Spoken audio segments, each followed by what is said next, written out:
दोस्तों, मेरा नाम है सुभाष और आप देख रहे हैं मेरा चैनल डिस्कवरी ऑफ अर्थ। आज मैं आपको ताजमहल के बारे में बहुत सी जानकारी देने वाला हूँ। जैसे कि ताजमहल दुनिया का 7वां अजूबा क्यों माना जाता है, इसके बारे में हम आज चर्चा करेंगे। तो बनिए मेरे साथ दोस्तों मेरे इस वीडियो में। चलिए शुरू करते हैं।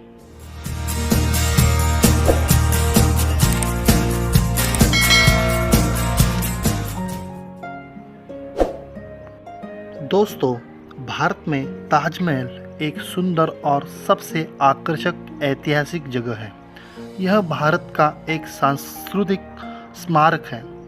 यह भारतीय और विदेशियों को आकर्षक का केंद्र बना हुआ है।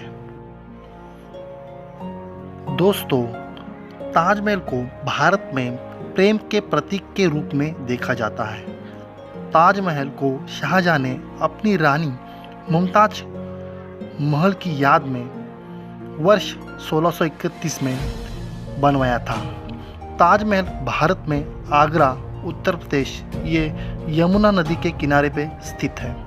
यह आगरा किले से कम 2.5 किलोमीटर दूरी पर है। यह सफ़ेद संगमरमर का प्रयोग करके बनाया गया है, जो इसे आकर्षक और अद्भुत रूप देता है। यह विश्व के सबसे महान और आकर्षक स्मारकों में से एक है, जो विश्व के 7 अक्षरों में से शामिल है। दोस्तों, वैसे तो भारत में बहुत से ऐतिहासिक स्मारक हैं, परंतु ताजमहल उन सब में से सबसे अद्वितीय है।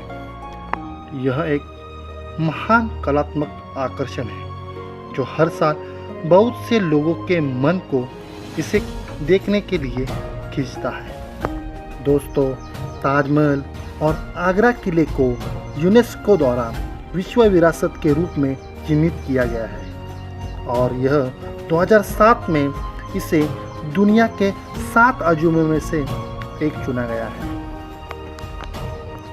ताजमहल को शाहजहां के प्रेम के प्रतीक बनाया गया है। तो यहाँ बहुत बड़े क्षेत्र में आमने सामने बहुत सी हरियाली है। पीछे की ओर एक नदी का किनारा है, एक झील और एक लॉन के लिए हुए रूप में है। दोस्तों, ताजमहल 17वीं शताब्दी में मुगल सम्राट शाहजहां के द्वारा बनवाया गया। यह उसने अपनी पत्नी मुमताज महल की याद में बनवाया था। वह उसकी तीसरी पत्नी थी, जिसे वह बहुत प्यार करता था। उसकी मृत्यु के बाद राजा बहुत दुखी हो गया और बहुत सा धन, जीवन और समय खर्च करने के द्वारा ताजमहल का निर्माण करवाया था। वह अपनी पत्नी की याद में आगरा के किले से प्रतिदिन ताजमहल को देखता करता था। महल शाहजहां के प्रेम का प्रतीक है। इसे रविंद्रनाथ टैगोर ने संगमरमर का एक स्वप्न कहा है। 2007 से अब तक इसे 7 अजूबों की श्रेणी से हटाया नहीं गया है। दुनिया के बड़े बड़े इंजीनियर इसकी बनावट को देखकर दंग रह जाते हैं। दोस्तों, ताजमहल का निर्माण करने में लगभग 22 वर्ष का समय लगा और इसे बनाने में लगभग 20,000 कारीगरों ने अपना योगदान दिया था। इसे बनवाने के बाद शाहजहां ने सभी कारीगरों के हाथ कटवा दिए थे, क्योंकि वह नहीं चाहता था कि ताजमहल की तरह कोई दूसरी और इमारत बने। तो ताजमहल का निर्माण करने में लगभग 320 लाख रुपए उन दिनों के 320 लाख रुपए की लागत में ये ताजमहल बना था। ताजमहल को बनाने के लिए लगभग 28 प्रकार के पत्थरों का भी प्रयोग किया गया था। दुनिया भर के कारीगरों ने चुन चुन कर ये पत्थर लाए गए थे। तो इस वीडियो में ताजमहल के बारे में आपको कुछ रोचक जानकारी मिली होगी, तो इस चैनल को प्लीज़ सब्सक्राइब कीजिए और लाइक कीजिए। चलिए आगे बढ़ते हैं।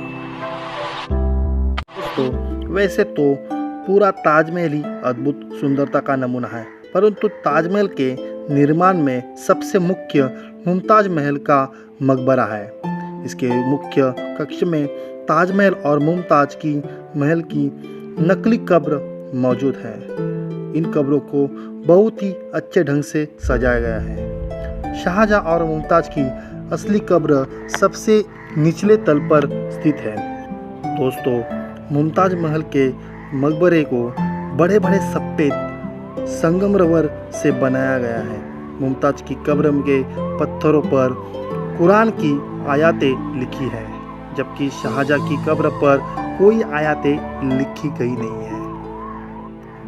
कहते हैं कि इसके निर्माण के जो पत्थर थे वो राजस्थान से मंगवाए गए थे। प्रतिदिन 20,000 शिल्पी और मजदूर काम करते थे।